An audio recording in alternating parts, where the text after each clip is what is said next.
Alrighty, let's see if I can get this done. I completed it right before I went to sleep last night, and it only took me one time. So I'm assuming it's not too difficult. The monster, Justine and Carol, applies a permanent cost reduction debuff to you, which is actually really annoying. But once I get Uni, I just Uni chain until victory, pretty much. So I'm actually going to start with a different Uni than I did last time, because Fern gives me Uni gain, if I can remember correctly. And now I'm just going to get Uni again. See how fast I gain Uni? Wow, that's so good. Alright, I think I need to throw both of these because I think Fern is a magic damage and I need physical damage for Star, which I only have one of. So, look how fast I gain Uni. Just incredible. And there it is. Alright, so I broke the ordeal. So now I can actually do damage. But I don't actually think pushing for damage is that important because I have so much time and I didn't feel like this was a super high damage monster. I just I felt like it was pretty normal. So I'm gonna throw this monster. This is a really interesting monster. It's a 42 cost monster, or maybe it's a 41 cost monster. I got her for free, but I never got to use her. She's really great in PvE because she strips and applies a -6 to the movement buff. So she's an interesting monster. I never really got to use her, so I was using her, and then I was using this monster. I don't know the name of this monster, but she applies a negative field that reduces the enemy's stats by 40% and makes it so that they don't move. So she basically, with this negative field and the other monster that I just used, she basically doesn't move. If you saw, she didn't move for like 5 seconds right there. So yeah, that's pretty much how I was beating it. Fern is my absolute, or one of my absolute monsters. And she gives me 180 buff as well, which is nice. I don't have Dark Valk, and I also don't have. I only have one monster that gives. Oh, balance that off. Yeah, so I don't have Dark Valk, and I also don't have the. Oh, I forgot her name. I only have one Crest monster. So, yeah, kind of unfortunate, but it is what it is. As you can see, though, I'm gaining Uni so fast, it's unbelievable. And so, this is how I beat it last time. I just continuously Uni chained until victory.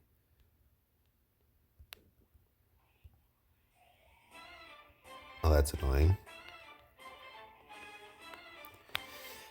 I guess I'll reapply Crest. I'm also probably not playing the right class. So you could definitely, like, I think if I was playing Lancer, I'd probably be able to beat this faster. But you know, whatever. It is what it is. The absolute, though, as soon as I start uniing, I feel like you don't even need to worry about your cost. So that's why I'm using such really expensive abilities. And the main thing that I'm doing is just trying to make sure that she's continuously not being able to move a whole lot. And once she hits around the 50% mark, I have to watch out because she applies a healing buff to herself. Oop. She applies a healing buff to herself that's really interesting. I guess I'll use this. Do some good damage.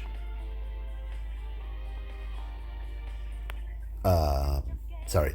So every time that you hit her when she applies this healing buff, she will heal a massive amount, and so you basically need a healing down monster or a let's see. She doesn't have it up.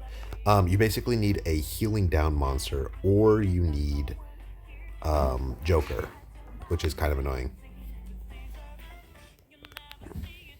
Let's get the 180 buff, and then I'll smack her with Fortitude.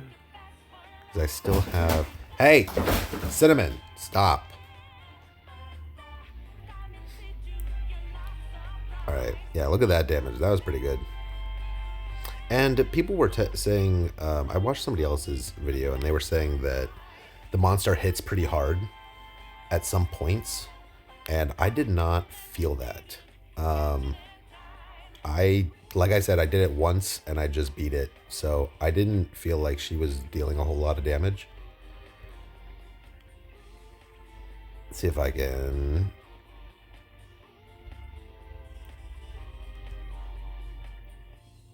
I'm just gonna jump, because that's kind of annoying. Yeah, but as you can see, with this combination of monsters, I have a permanent uni-up buff, which is really nice. Let's see if I can hit really hard real fast. Boom. Alright. Now I gotta watch for the healing. Oh, she's got it. She's got the healing. So now I re-throw Joker, and Joker will strip that the healing that she's got. And then I'm gonna throw Fern, and then I will use Fortitude, and I should be doing big damage. Fern. So then I'm going to use this guy, Forbidden Temptation, and you should watch the bar at the top. I'm pretty sure she's going to drop a ton. Once I get 50 uni. I don't have a 40% debuff right now. Yeah. It's unfortunate. It is what it is. Alright, we'll just uni again. I guess I'll throw this one. I should have thrown a debuff, the enemy field. It is what it is.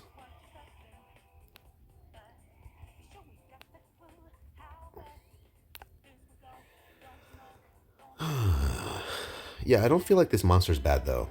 Like I honestly didn't have any problems with this monster. Let's see if I can do big damage. Oh, that's a big smack. Alright. That's pretty much it. Let me show you what my monsters are and exactly why I used each monster. Because I honestly didn't feel like this one was too bad. Ugh.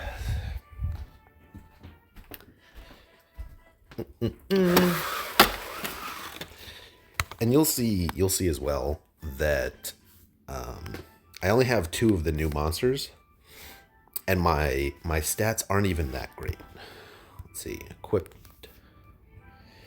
All right, so against light, I am not even 10 mil splits, which is pretty bad.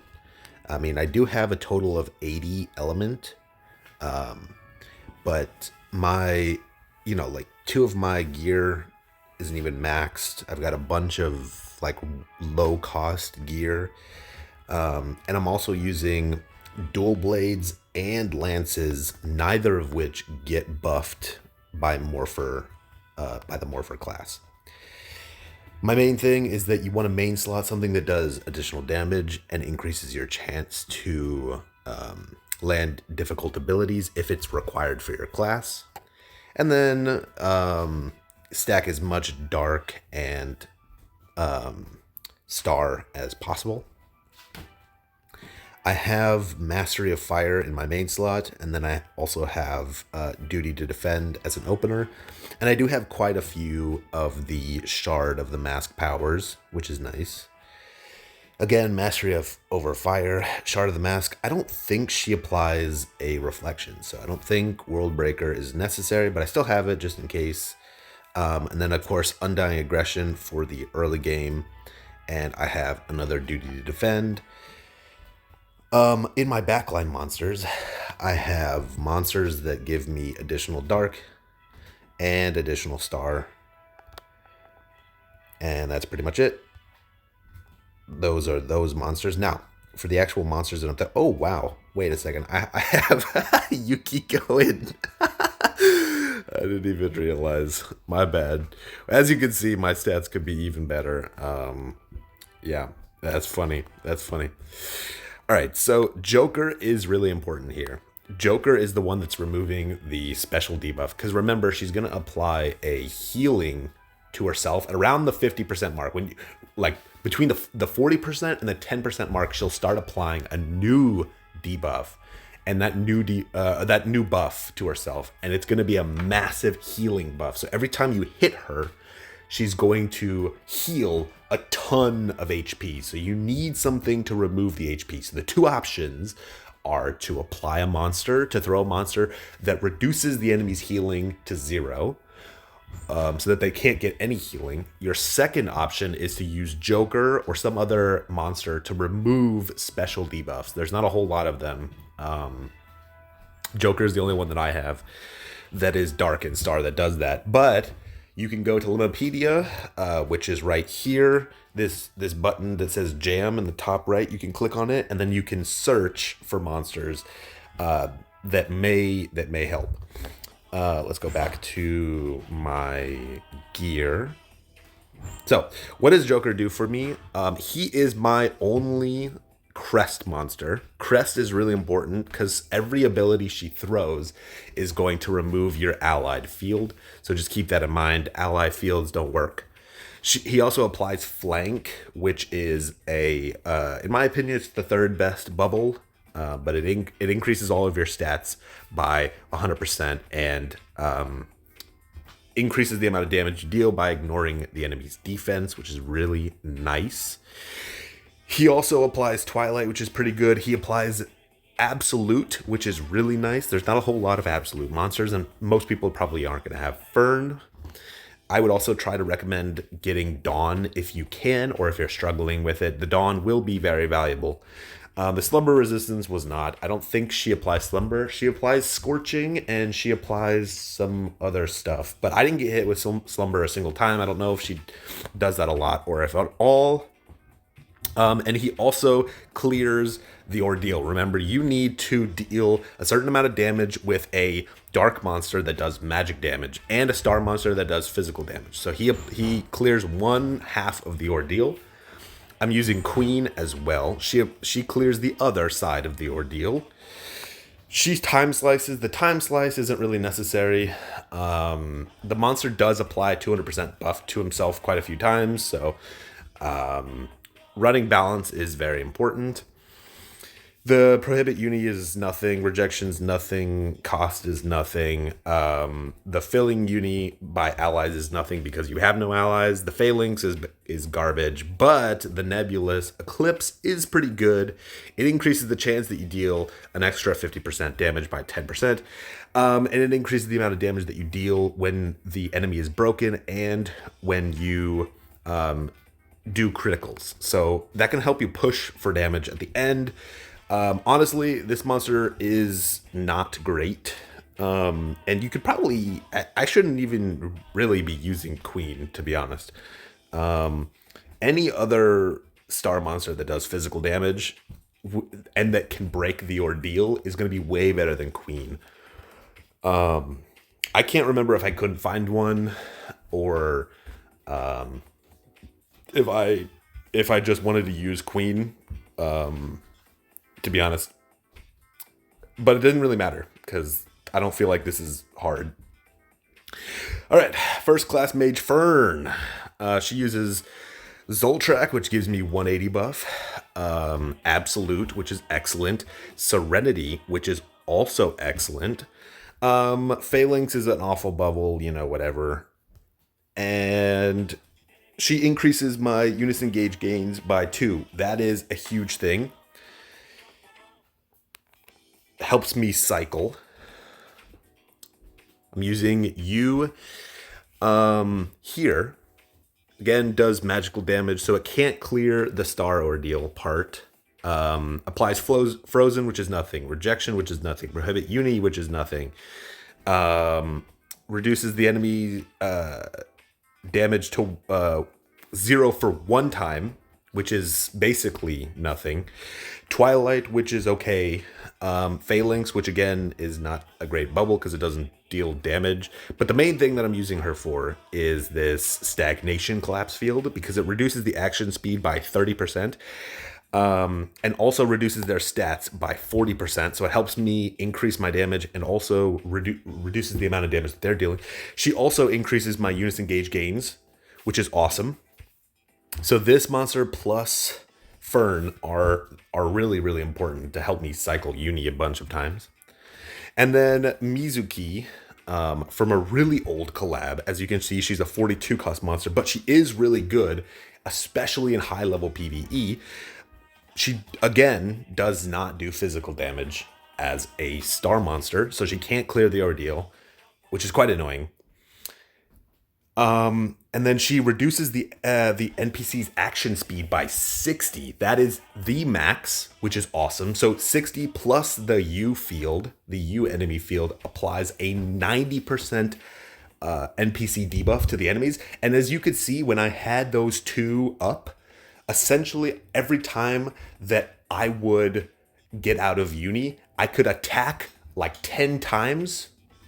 Not 10 times. I could probably attack 3 or 4 times before the enemy attacked. And as soon as the enemy attacked, then I would gain uni basically again. So she was really, really valuable, just in the sense that she's slowing down the enemy. And if the enemy can't attack, usually it's a safer run. She also increases my dark and star element by 10 for 90 seconds. That's pretty garbage nowadays. There are a lot of monsters that give you 20 or 18. So this is a much older monster, as you can see. She also applies a demerit to me. So she reduces my cost to 50. This would normally be a really big pain in the butt, especially nowadays with everything that's going on, and every ability costing like 20 or more cost. You could only use a couple abilities after this. It just so happens that I have 2 monsters that are giving me absolute, and because you can triple proc, I can get tons of cost. I never had a cost problem. She permits piercing, which doesn't really do anything. The removes all debuffs from myself. It's an interesting one. I'll be honest, I didn't really pay attention a whole lot to see if the enemy was debuffing me a whole lot, but this is a super, super rare buff. I remember when this type of buff came out, it was around the 42 and the 41 cost era, and there have not been a whole lot of monsters that do this since. So this, I think, is pretty nice. Since I was running her, I didn't get hit with debuffs, but I assume that the monster probably does debuff you, because she's basically the same as the monster that you fight in the general quests, not the solo quests. And that monster does hit you with quite a few ability increasing abilities, so you take more damage. So this is really nice. Twilight, again, basically feels like every monster I'm throwing gives me Twilight, which is a little bit more damage. It's whatever. Again, she gives no field or crest or bubble or anything like that. She is an old monster. So, and then she reduces the amount of damage I take to 0 7 times, which is actually pretty nice. I don't think the monster throws a ton of abilities that deal, that hit multiple times. So this combination of reducing the enemy action speed plus the reducing the enemy's hits from whatever they would be to 0 7 times gives me an incredible advantage. I don't think this monster hits like 10 times in a row with any of their abilities. I think most of their abilities are 1 or 2 hitters, which makes this really, really valuable. And that's basically what I'm throwing. Again, I don't have quite a few of the good monsters. Usually they release some stuff to show you what good monsters would be, but like Dark Valk would be really valuable. I guess here, maybe it's in special. Let's see if I can see any monsters. Lilith would be pretty good. She applies Absolute, which is really nice, and I think she also does. So, oh, she applies Kijin. That's also really nice.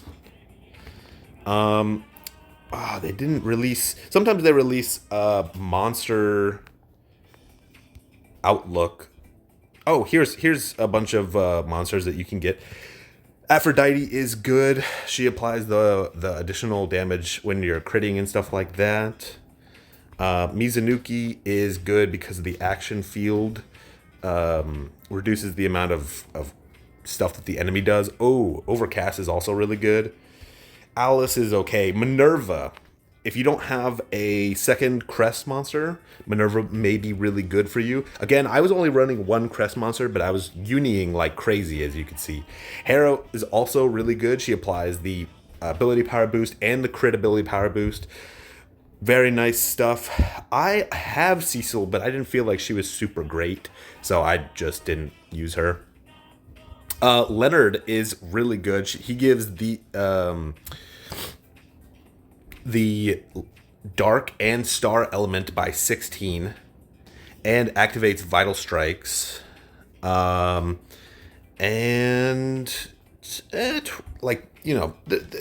These are some nice monsters if you need additional monsters. They're okay. You can get this one from this shop. It's this one. I personally wouldn't recommend it for most players. I think there are a lot of really valuable monsters that you can throw in the Dark Star region. I personally just don't do a lot of Dark Star monsters. So as you can see, hang on, we'll swap to cost. As you can see, these are mine. The reason why I didn't use this one is because I had a lot of absolutes from other monsters, and I felt like I didn't need mastery. The elevation and concentration would actually be pretty nice, and then the second form does basically nothing for me besides Serenity. Again, I didn't use her. I didn't feel like she did anything besides Fortify, and Rage was not super important. Free Ren. Again, Fortify monster and a field. The Barracks would have been nice, but I didn't use her either. This monster actually may be good for some of you. She applies the Vital Strikes and the Dark and Star by 14, which is really nice. She applies a field, though, which I felt was unnecessary. She also applies a status ailment resistance, which would be really good. And you can main slot her for additional damage if needed. I personally felt like the negative field from you was more important. This is a monster that I was considering using. The Vital Strikes is really powerful. The Barracks is really strong. And she applies Iron Wall, which is a pretty nice thing there. But she boosts HP recovery effects, which was not ideal. And then I didn't have these two. Aoba, I didn't feel like this monster was necessary. The ability cooldowns would have been nice. The time extend was like whatever. Again, I already talked about you. There's some other monster like Lloyd didn't feel like was necessary. Time extend monsters like this would be pretty strong. There's not a whole lot of time extend monsters. Ooh, this one would have been a good monster to use for the ability power boosts, but I didn't end up going for him. So yeah, there's lots of good monsters that you can use. And I feel like even some of the old 42 cost and 41 cost monsters can be quite powerful in this event. So don't feel like you need to use the newest monsters. In fact, I probably could have beaten this with some of these old monsters. There's some good old monsters, so yeah, don't skimp out, and I will catch you guys later. I don't feel like that one was too bad.